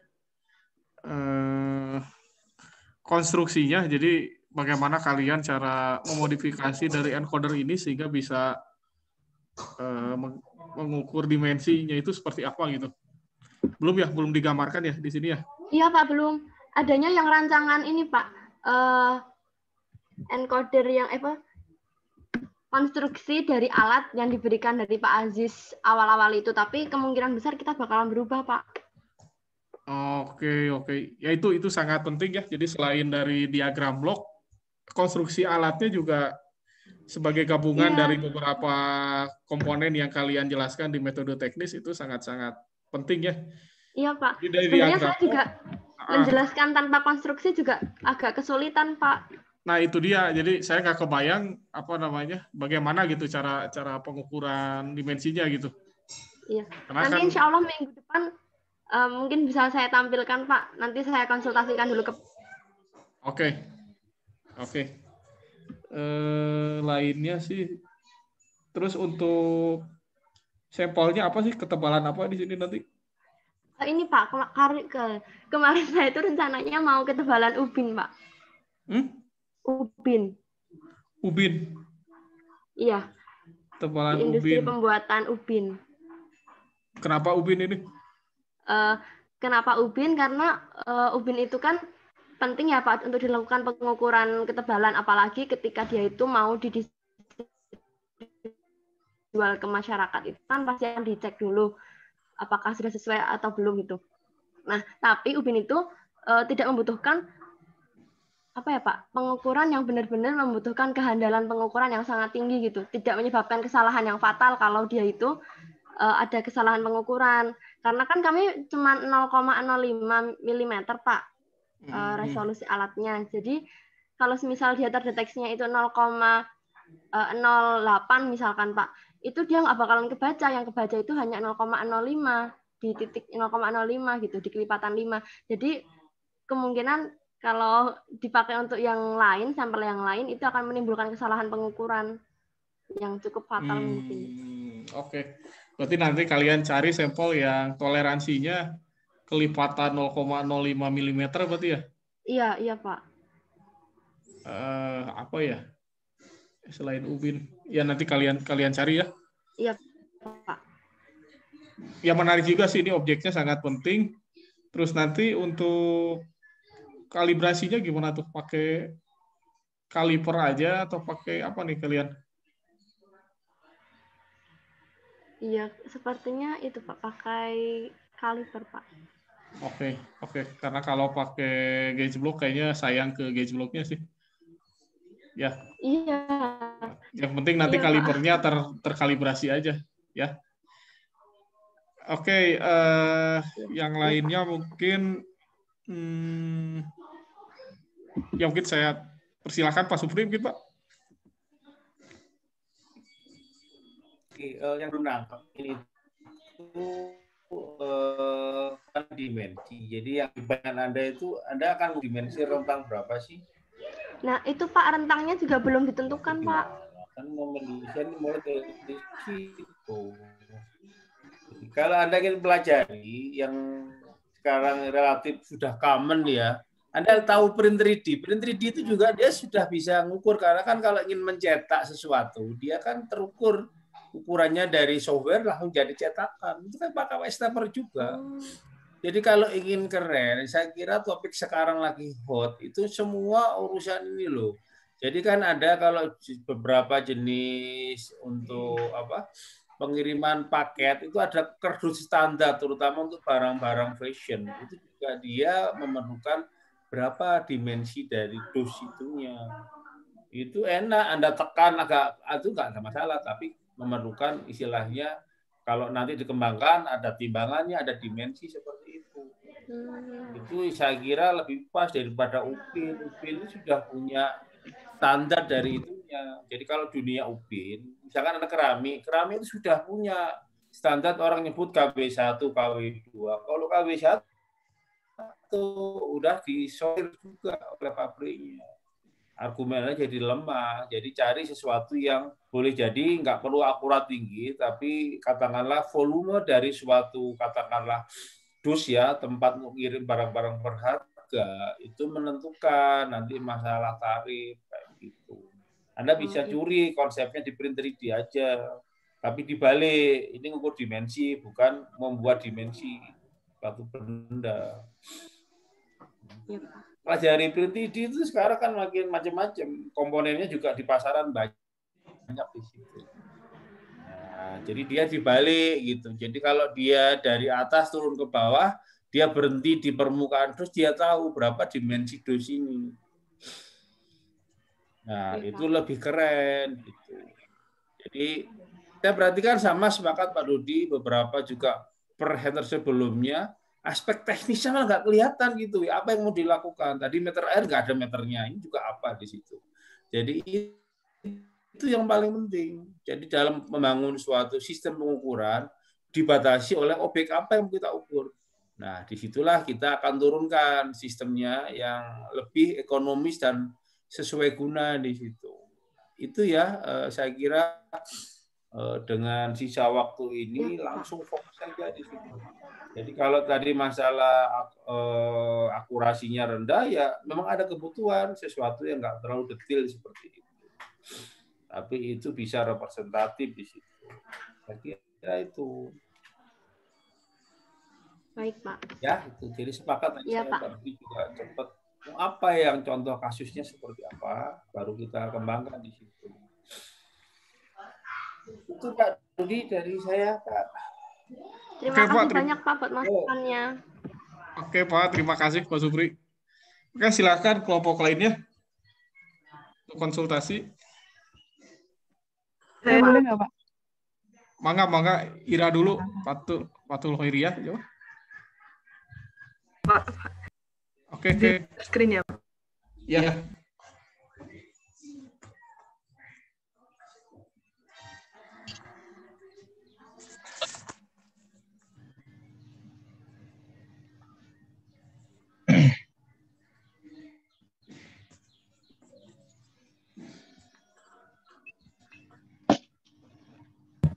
Sudah muncul Pak share screen saya. Oke.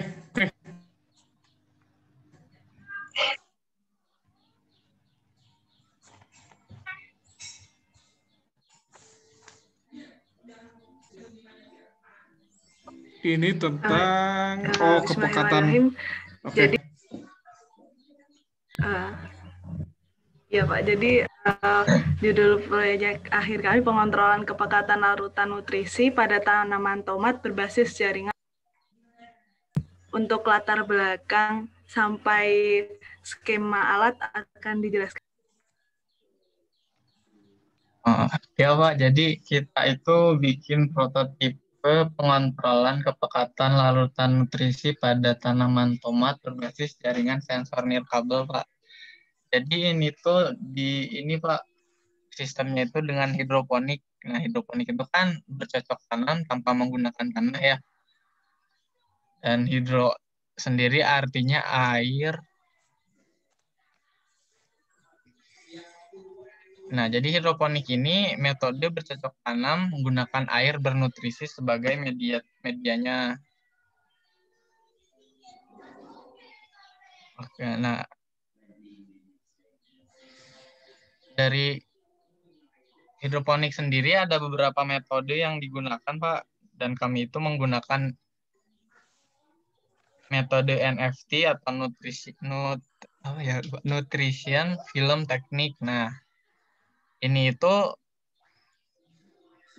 dia itu dengan menempatkan akar tanaman pada aliran nutrisi yang dangkal. Jadi si airnya itu nggak merendam akarnya dengan penuh. Maka tanaman akan memperoleh nutrisi berupa nutrisi dan oksigen yang lebih optimal daripada metode lainnya. Nah, NFT ini memiliki beberapa kelebihan. Pertama itu cocok untuk tanaman yang membutuhkan banyak air dikarenakan sistem NFT ini membuat aliran terpenuhi dengan mudah. Kedua, penanaman tanaman akan lebih banyak dikarenakan sistem NFT ini memberikan waktu tanam yang lebih singkat.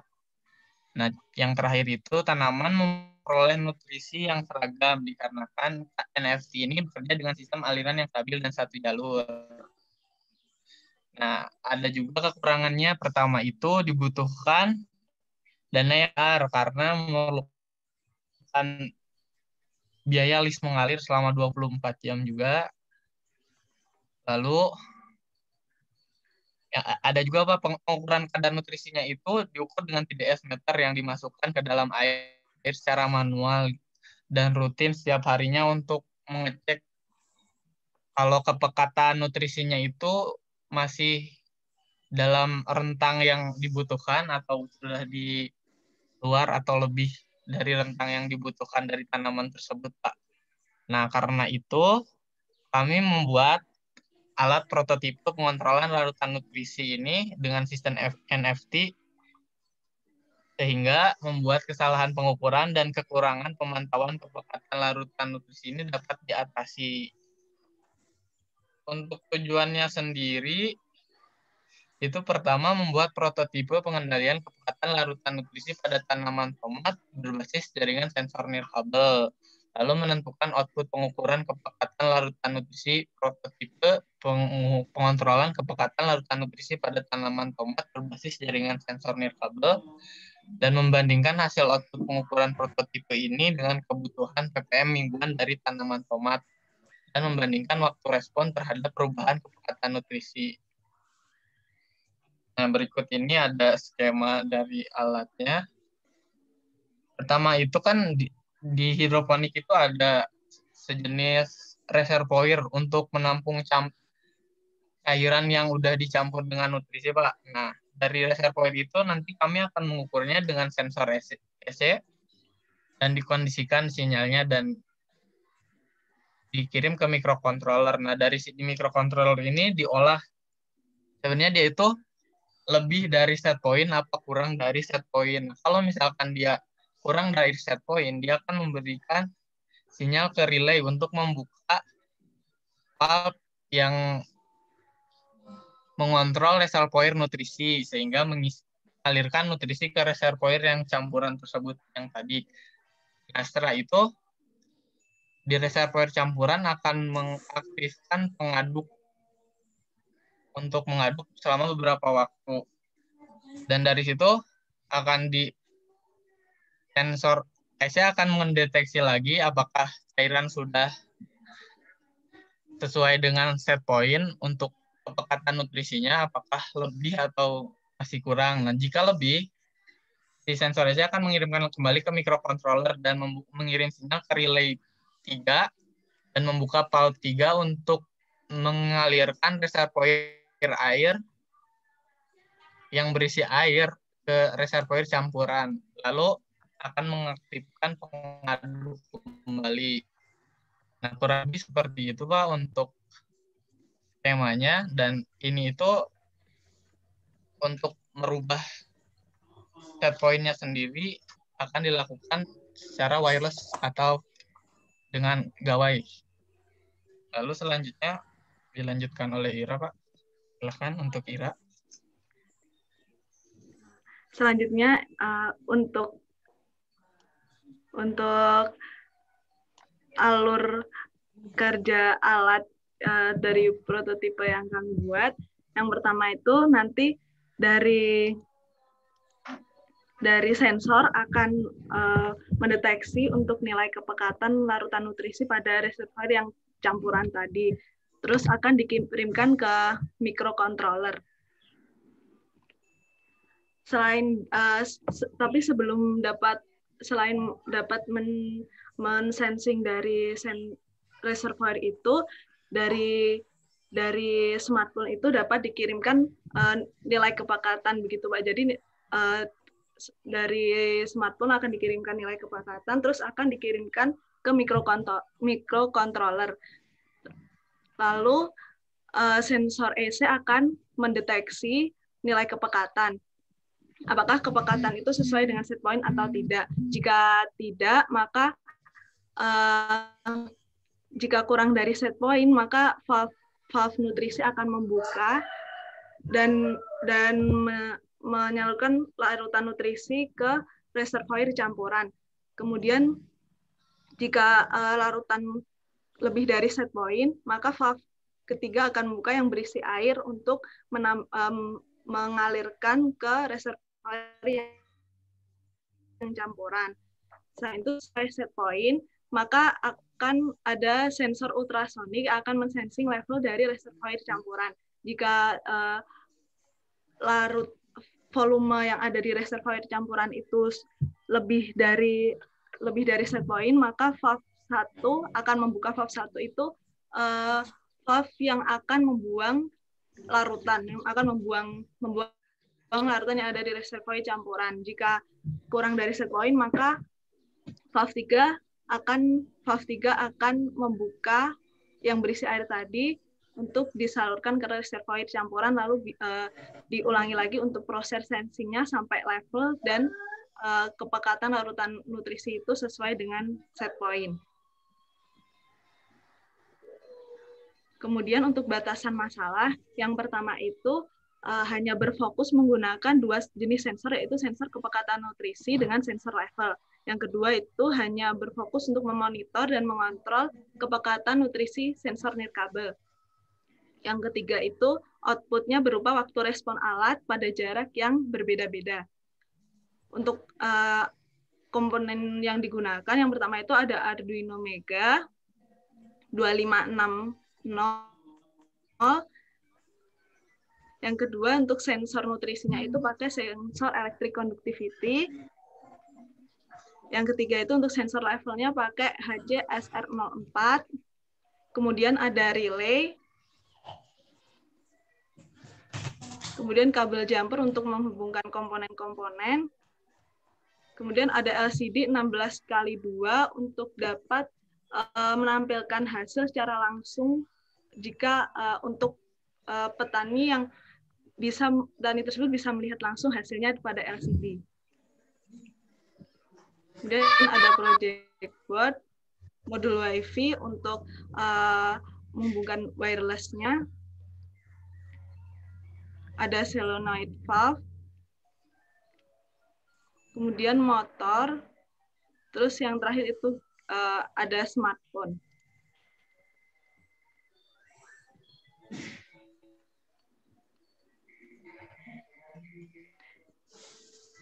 Ini untuk timeline sampai kita membuat timeline sampai bulan Mei. Kemudian yang terakhir ini untuk usulan biaya, Pak. Ini masih usulan biaya. Yang kemungkinan itu sebagian dibeli secara online, jadi dicantumkan untuk ongkos kirim, dan sebagian bisa dibeli secara langsung di tokonya, begitu, Pak. Oke. Sekian. Oke. Ini udah mulai lengkap ya. Jadi yang pertama adalah tentang, tadi kan sering disebutin tentang set point-nya ya. Set point tentang tomat. Ya, Pak. Nah itu saya nggak lihat set point tomatnya itu berapa ppm, terus misalnya suhunya berapa, pH-nya berapa, atau ya terutama untuk ppm-nya lah, sama untuk NFT-nya itu volumenya berapa gitu, ya. Nah itu saya belum lihat set point-nya berapa, jadi sering kalian sebutin tapi tidak ada gitu, ya. Nanti itu dicek. Kemudian sebetulnya sih untuk hidroponik ini kan dia pakai larutan nutrisi ya. Jadi larutan nutrisi itu kan sebetulnya kan macam-macam gitu ya, ada kalium, ada apalah, banyak-banyak ini unsurnya ada. Nah itu kalau memang pakai ppm kan dia otomatis sebagai TDS ini kan sebagai padatan yang terlarut gitu kan, ya berarti dia sifatnya total ya. Kalian sudah menentukan belum itunya nutriennya apa gitu, kemudian komposisi dari A dan B ini yang menghasilkan ppm yang optimum untuk tomat itu apa gitu. Jadi kan nutrisinya itu banyak gitu, ada kalium, ada natrium, ada apa misalnya. Nah itu kan semuanya terlarut gitu, ada ion negatif, ion positif. Nah itu kan misalnya jumlahnya itu yang positif sama negatifnya itu kan ppm gitu kan. Nah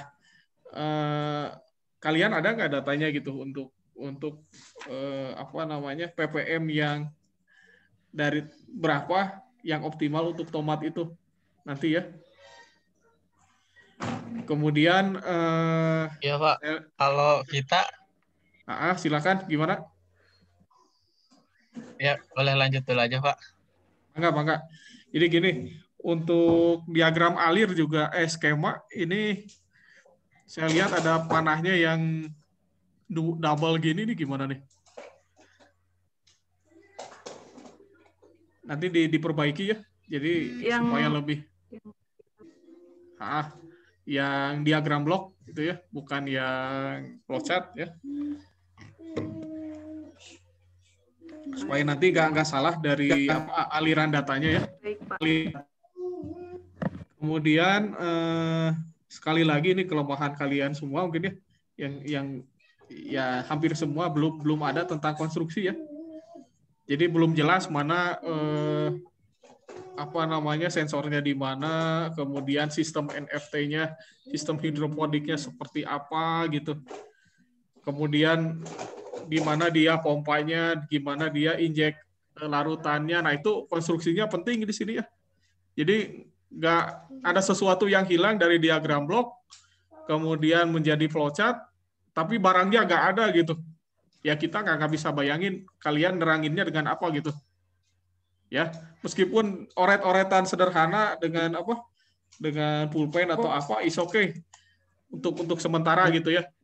Jadi konstruksinya tolong dilengkapi lagi ya. Terus ini outputnya hanya waktu respon aja ya.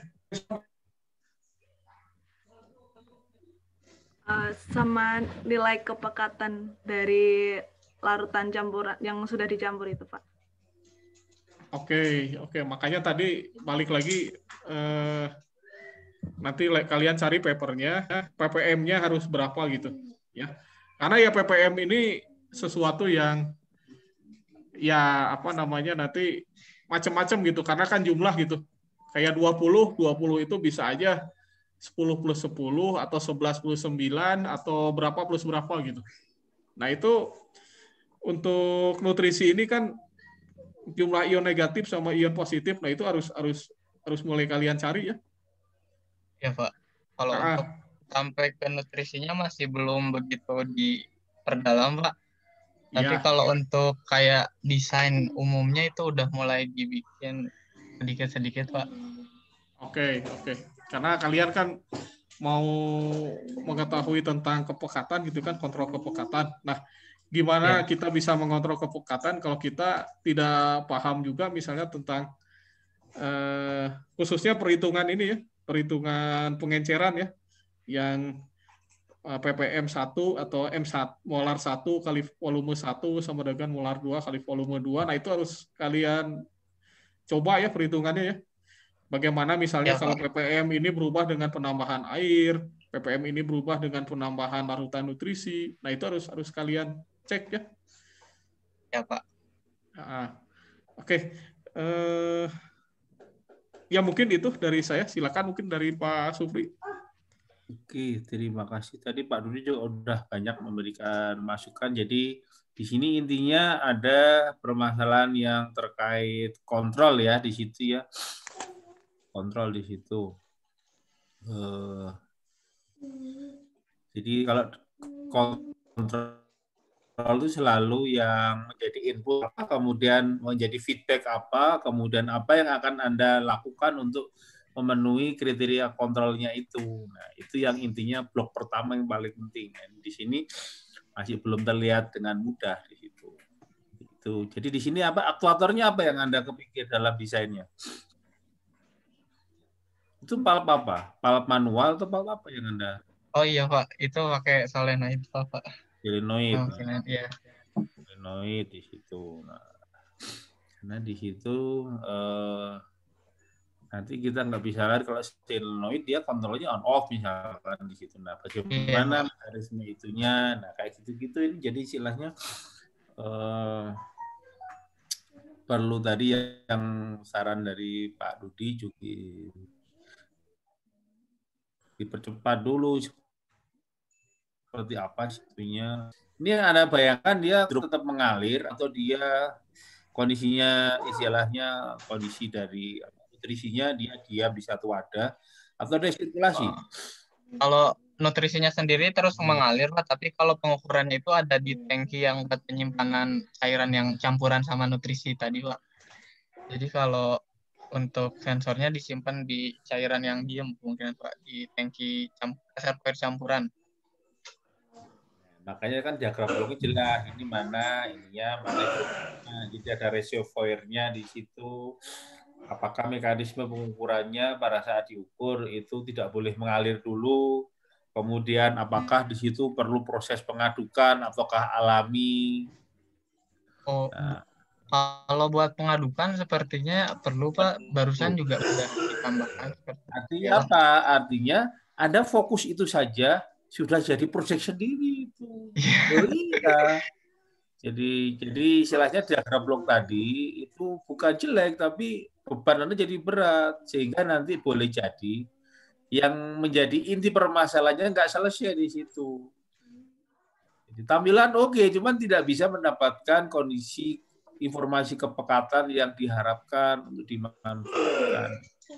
Nah, di situ perlu ya diskusi dengan pembimbing. Jadi yang menjadi inti proyeknya ini apa yang akan di-highlight di situ. Jadi kalau di situ kebutuhan dari kepekatannya mungkin setiap tanaman beda berarti ya.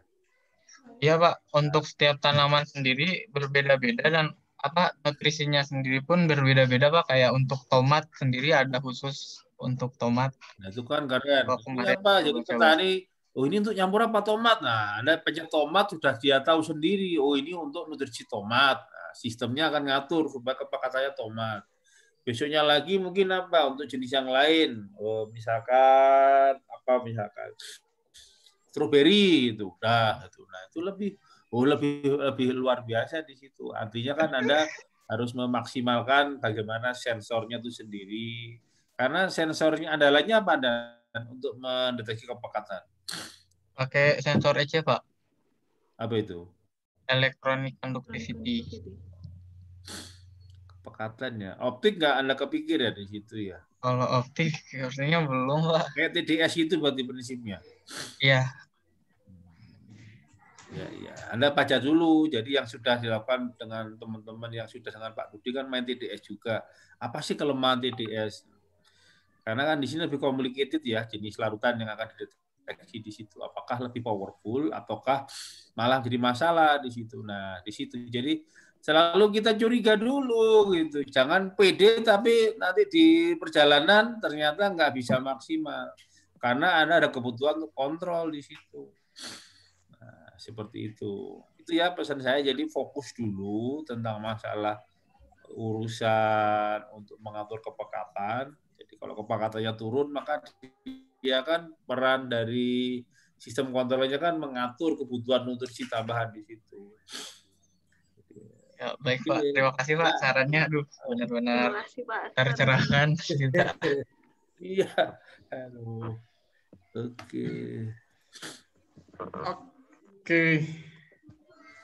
Oke, terima kasih Pak. Cukup Pak ya.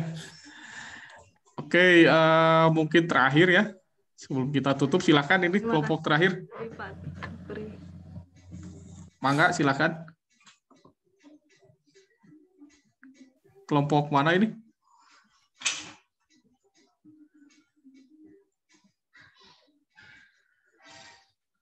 Oke, silakan kelompok lainnya. Saya boleh nggak, Pak? Mangga, Paras, silakan.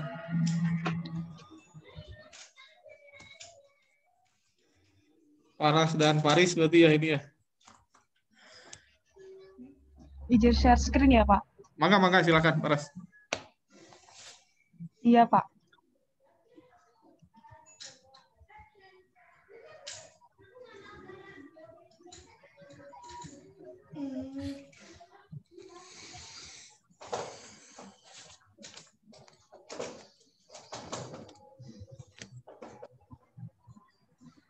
Sudah terlihat ya, Pak? Belum sih, masih proses ini ya. Atau bisa diulang lagi mungkin. Oke, sudah. Oh, belum. Oke. Iya, Pak.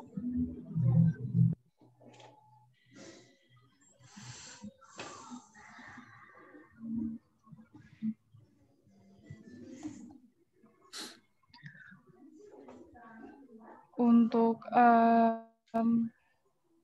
proposalnya, judulnya ini Pak, yang prototipe alat ukur suhu tubuh secara non-kontak dan terintegritas dengan kamera.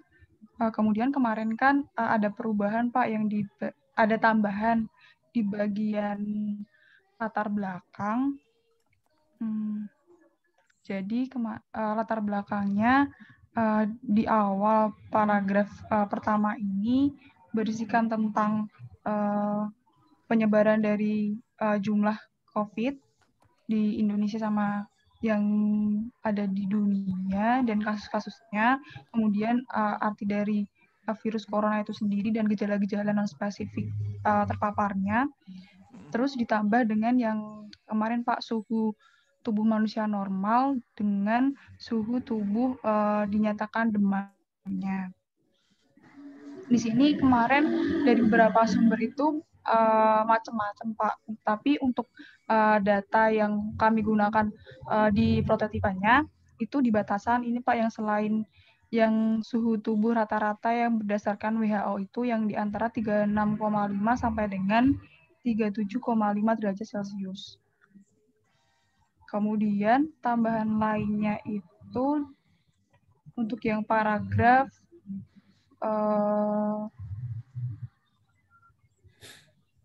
ini Pak, yang paragraf ketiga ini terkait tentang kenapa pengukuran suhu dilakukan di dahi.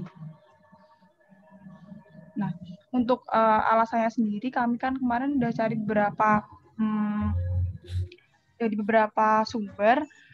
Sebenarnya kalau untuk di tangan atau di pergelangan tangan atau di dahi itu tuh tidak terlalu signifikan nilainya. Nah, kemungkinan dan sebenarnya kalau di dahi itu kan lebih nggak stabil ya Pak terhadap suhu sekitar. Namun setelah kami dari kelompok kami itu berdiskusi, kalau di pergelangan tangan itu takutnya ini Pak kan sebelum masuk di suatu tempat kan biasanya juga cuci tangan. Nah kalau cuci tangan itu nanti ketika udah cuci tangan terus dicek suhunya itu kan itu terjadi perubahan suhu yang drastis juga. Makanya kenapa kami tetap pilihnya itu di dahi. Sebenarnya itu kan yang paling baik itu kalau secara medis itu kan ditimpani Pak. Tapi kan nggak mungkin kalau ditimpani. Jadi kenapa kami juga pilih di bagian dahi kayak gitu Pak. Dan lebih efektif juga untuk screeningnya. Karena kalau di pergelangan tangan juga misal orang itu sedang kemudian kalau di latar belakang tambahannya itu aja Pak, 2 itu yang kemarin dimasukkan. Kalau untuk paragraf selanjutnya masih sama terkait penggunaan termogan yang masih manual, makanya perlu otomatisasi. Kemudian yang terakhir, paragraf terakhir itu terkait dengan kesimpulannya, kenapa kami membuat proyek ini, dan disusun juga ada tambahnya di rumusan masalah dan di tujuannya. Untuk tujuan proyek akhirnya ada berapa, belum ada tambahan Pak, jadi masih sama yang kemarin untuk menentukan sistem pengukuran suhu non-kontak, untuk menentukan hasil nilai koreksi pengukuran suhunya, untuk menentukan jarak optimum atau medan pandang prototipe alat ukur suhu, dan untuk menentukan waktu delay-nya atau waktu tunggu pada sistem prototipe ketika wajah mulai terdeteksi oleh kamera hingga pengukuran suhu itu tercatat di LCD. Tapi belum ditambahkan yang konstruksi alatnya itu belum ditambahkan. Seperti itu. Kemudian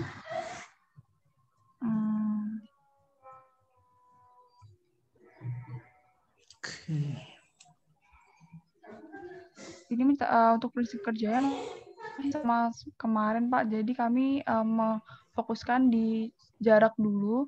Ketika jarak objeknya sudah sesuai, sensor suhunya itu mulai mendeteksi. Kameranya juga mulai mengcapture wajah dari objek seperti itu Pak. Kemudian untuk batasan penelitiannya, pertama itu pembuatan prototipe terfokus hanya menggunakan 2 sensor, satu suhu infrared sama sensor jaraknya menggunakan ultrasonik. Kemudian untuk yang kedua, pembuatan prototipe dalam pendeteksian wajah difokuskan hanya dengan menggunakan kamera USB. Kemudian untuk yang ketiga, prototipe wajah yang sudah ada, tetapi hanya melakukan pendeteksian wajah. Kemudian untuk yang keempat, prototipe tidak diimplementasikan untuk pengukuran suhu pada bidang kesehatan. Kemudian prototipe hanya fokus digunakan di lokasi layanan masyarakat seperti pusat perbelanjaan, kantoran, dan pertokoan seperti itu Pak. Berikut ada spesifikasi alatnya dengan sensor suhu yang infrared yang kami gunakan ada yang MLX 90614. Kemudian yang kedua untuk sensor jaraknya menggunakan sensor ultrasonik dengan sensornya itu sensor jarak HCSR04.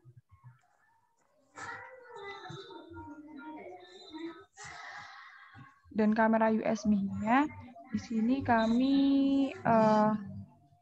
menggunakan kamera USB dengan USB di gambarnya 1080 dengan derajatnya dia bisa bergerak itu sampai 360 derajat di kameranya. Tapi untuk yang kameranya ini kami masih bingung Pak untuk menggunakan yang mana karena ada beberapa pilihan.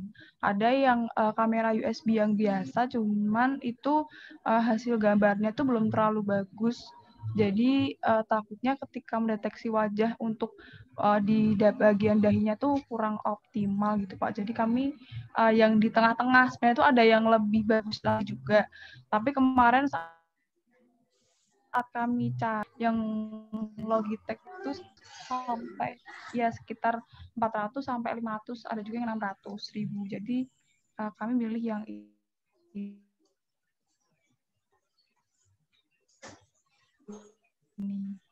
Kemudian wajah hasil capture dan menampilkan keterangan juga apakah suhu yang dibaca oleh sensor masih sesuai dengan set point-nya atau tidak.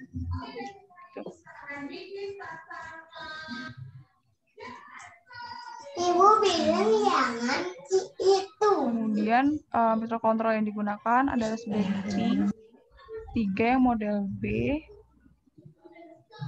Kemudian ada buzzer, terus ada jumper. Untuk daftar pustakanya sebagai berikut, Pak.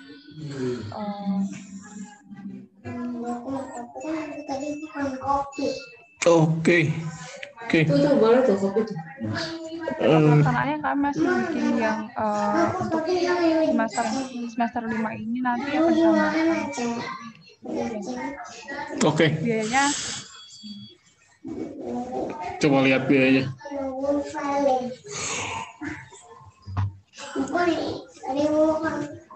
Terus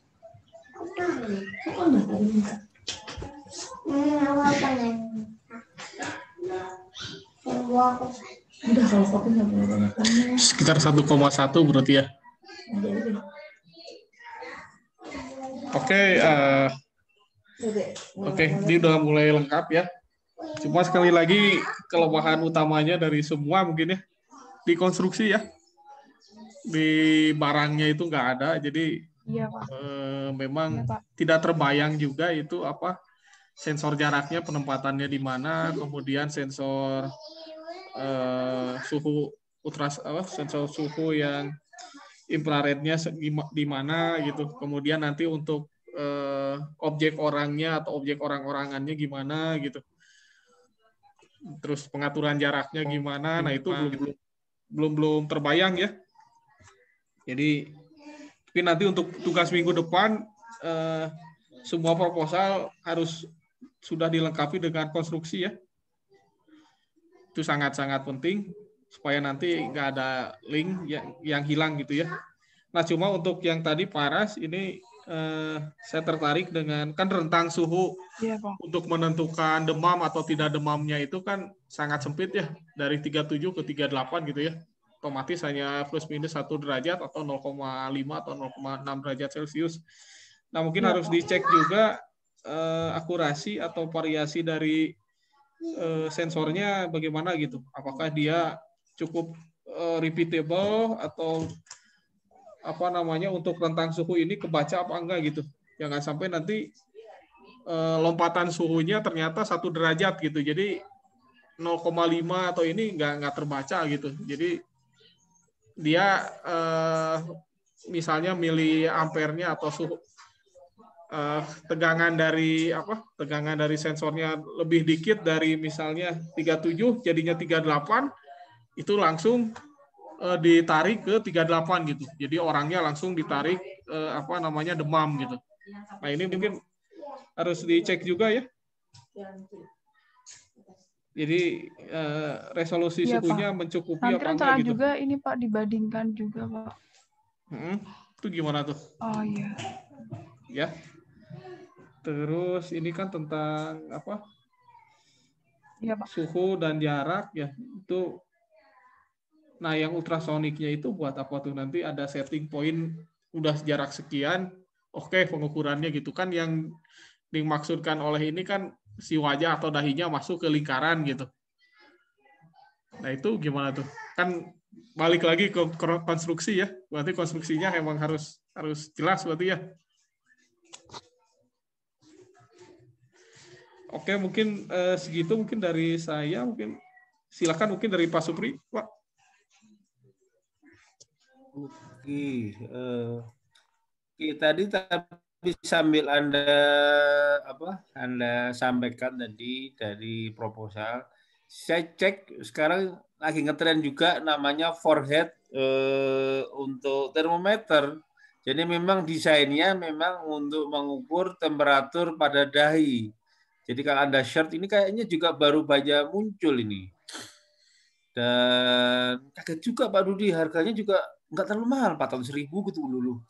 Jadi istilahnya memang perkembangannya dahsyat sekali di sini. Jadi Anda bisa menginspirasi juga di dia memang bentuknya adalah menonjol di bagian dahi sehingga orang itu akan boleh masuk kalau dia dahinya dekat situ. Nah, waktu awal tahun itu belum ada. Ini saya lihat mulai ngetren juga ini yang orang mulai jualan yang namanya forehead thermometer di situ. Jadi bentuknya memang dia dipaksa orangnya dahinya, jadi bentuknya yang bagian ke arah dahinya itu lebih menjorok keluar, kemudian bisa Anda, jadi kalau saya share ke Pak Adi nanti gambarnya boleh lagi di Tokopedia makin banyak. Boleh, Pak. Yang saya kaget kok harganya juga nggak terlalu mahal gitu. Aduh, ada tadi berapa promo? Iya Pak Rudi dulu. Kok harganya makin murah gitu. Aduh ini. Iya Pak, ya ini saya share Pak. Iya.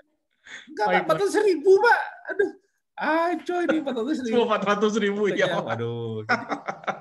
Ada yang 330, ada yang 375.000 lagi. Ini ada lagi. Makanya lulu ini gimana ini? Kita tuh benar-benar kelabakan ini. Siap Pak. Jadi baru kita punya ide, artinya Anda juga istilahnya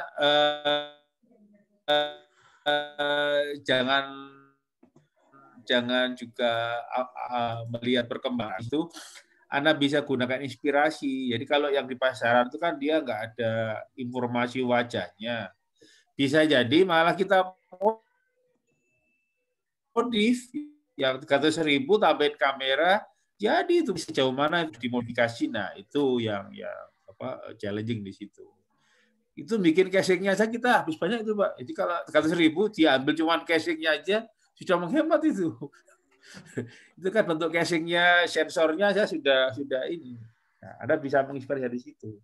Itu ya, jadi saya kadang-kadang sisi pragmatis itu juga melihat perkembangan di situ. Jadi saat ini dahsyat sekali lah ya hal seperti itu karena pasarnya besar. Jadi orang nyebutnya wall thermometer. Jadi kalau sekarang kan dahinya ditembak orang, dia syarat masuknya dahinya mendekati dari sensor itu. Tapi bentuk sensornya dibuat yang ke arah dahinya itu seperti kerucut itu loh. Jadi supaya dia akan memudahkan. Nah, seperti itu. Jadi kalau Anda bisa modifikasi, kalau orangnya tinggi atau pendek bisa naik turun aja. Wah, udah keren itu. Itu yang nggak bisa di pasaran. Jadi kadang-kadang kita juga harus realistis ya melihat perkembangan. Baru-baru tuh kayaknya itu. Iya Pak. Mungkin harganya juga murah itu Pak ya. Itu ya pesan saya ya. Mungkin nanti kan selesainya bulan. Jika saya geleng-geleng itu, 300.000 langsung ke display. Aduh, kacau kita tuh kewalahan. Tapi ya itu realita ya. Realita kita juga harus. Itu ya pesan dari saya. Baik Pak. Iya, Pak.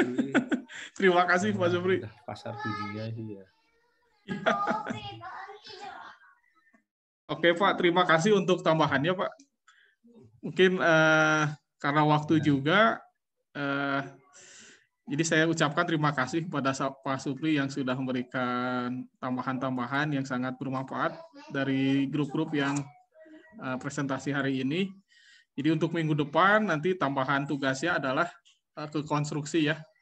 Jadi minggu depan adalah terakhir untuk konsultasi sebelum kita nanti ke seminar ya. Mungkin cukup dari saya. Terima kasih. Wassalamualaikum warahmatullahi wabarakatuh. Waalaikumsalam. Waalaikumsalam warahmatullahi wabarakatuh. Terima kasih Pak. Ya. Terima kasih. Terima kasih Pak Supri dan semuanya. Ya tuh seminggu ini tuh Pak, setiap hari tuh dapat kabar teman jauh, teman dekat pada berpulang tuh stres juga Pak. Masya Allah. Tadi barusan dapat lagi teman dosen TFITS yang juga lebih senior dikit lah dari saya juga berpulang. Betul Pak. Mungkin mudah-mudahan kita semua selalu sehat Pak ya, dijaga ininya Pak. Nggak tahu, berusaha lah kita. Siap. Mungkin Pak untuk jadwalnya nanti saya coba buat dengan Gianto Pak ya. Mungkin nanti mohon bantuan mungkin dari Bapak Pak. Jadi mungkin juga kita di semester break juga harus diskusi dengan pembimbing juga ya, supaya kita juga bisa menggaitnya ke anak-anak juga pas itu. Nah kondisinya kan kayaknya masih belum normal nih tahun depan nih Pak. Boleh jadi anak-anak, saya juga khawatir nggak gampang juga ya ke Bandung ya. Oh betul Pak. Bandungnya malah Cimahi aja sudah dinyatakan di atas merah Pak. Waduh. Oh iya Pak. Ini mungkin sama Bandung Barat juga Pak. Dan makanya kan harus efisien gitu loh. Artinya kan bagaimana bisa terlaksana proyeknya tapi bisa maksimum gitu. Baik Pak. Ya memang jadi beban pembimbing juga. Pengalaman kami kemarin yang S1 juga yang satu di Ilkon ya, satunya di Makassar. Ya kan. Betul Pak. Terus lah pembimbingnya supaya mereka terus bisa kita. Ya pengalaman yang satunya di Kerawang, satunya di Jawa Tengah harus. Jadi yang sana ngerjain softwarenya, yang sini hardwarenya. Nah, akhirnya murni Pak, betul-betul mereka harus bisa kerjasama lewat virtual Pak. Nah, saya juga betul. Ini bagi saya pun juga kerasa double Pak tenaganya Pak. Tapi betul, generasi Pak. Mereka harus seperti itu. Betul belajar. Pak. Betul Pak. Tidak boleh menyerah gitu. Waduh, kalau kita yang menyerah nanti anak-anak pasti menyerah. Harus kita akhirnya alhamdulillah kamu juga pada selesai. Contoh yang nanti mereka juga beberapa masih ini kan. Jadi itu yang boleh jadi kita harus siap plan B ya. Kita nggak tahu, mudah-mudahan cepat reda setelah tahun baru. Tapi kalaupun masih belum ya kita harus strategis ya bagaimana memaksimalkan kondisi sehingga proyek terus berjalan. Itu intinya Pak yang harus kita juga pikirkan. Mudah-mudahan nggak terjadi lah, kita berharap. Tapi kalaupun itu tidak bisa dihindarkan, kebetulan pengalaman yang kemarin saya ngurus S1, kemudian yang proyek kakak Anda juga beberapa kan model seperti itu. Betul Pak. Memang tadi harapan awalnya kan supaya cepat ke Bandung gitu Pak ya, tapi mungkin lihat situasi terakhir mungkin Pak ya. Lebih berat dibandingkan bulan-bulan kemarin kayaknya. Betul Pak. Ini harus kita pikirkan juga baik-baik ya dengan semua pembimbing juga ya. Karena kita di koordinator ya, kita harus inisiatif supaya beban para mahasiswa adik-adik kita juga terus bekerja terus gitu. Jadi harapannya pas nanti pandemi berakhir Anda sudah lulus, ya itulah zaman Anda gitu. Betul Pak. Bidang ini terus berkembang, toh juga di Jawa Barat aja pelabuhan raksasa baru selesai kan diresmikan. Rasanya sih ada aja lah gitu bidang instrumen itu. Itu aja Pak Dudi ya, kita siap Pak. Sekuat tenaga lah, semua sehat. Amin Pak, betul Pak. Gak ada lagi Pak ya Pak. Karena kalau nggak kita yang lebih berumur mendorong mereka juga mungkin juga ini gimana gitu.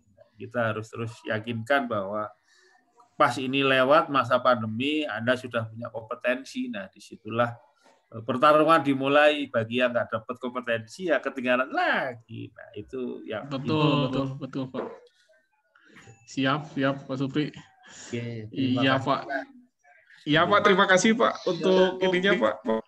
Tambahannya Pak. Insya Allah nanti kita diskusikan Pak dengan Pak Pera sama dosen yang lainnya Pak. Ekstra Pak, saya sampai lemes. Betul. Tapi gimana? Senang Pak. Kita selesai, jadi semua virtual Pak jadi. Wah, betul. Itu jenis pekerjaan ke depan ya. Jadi sampai bikin rangkaiannya itu diskusi online, Masya Allah. Tapi double Pak energinya Pak, double Pak. Iya Pak. Jadi di situ bila perlu nanti kita juga kerahkan para teknisi pengalaman ya, tempat diskusi juga ke anak-anak yang teknis gitu. Gimana lagi kondisinya? Betul, itu Pak. Pak Dudi. Mulai tidak ideal, Pak ya. Dan tuntas. Ya. Siap, Pak. Iya, jadi istilahnya plan A, plan B, plan C terpaksa itu trennya sekarang seperti itu. Siap. Betul. Pak. Wassalamualaikum. Waalaikumsalam. Terima kasih Pak Supri. Ya, mari semuanya. Assalamualaikum warahmatullahi wabarakatuh.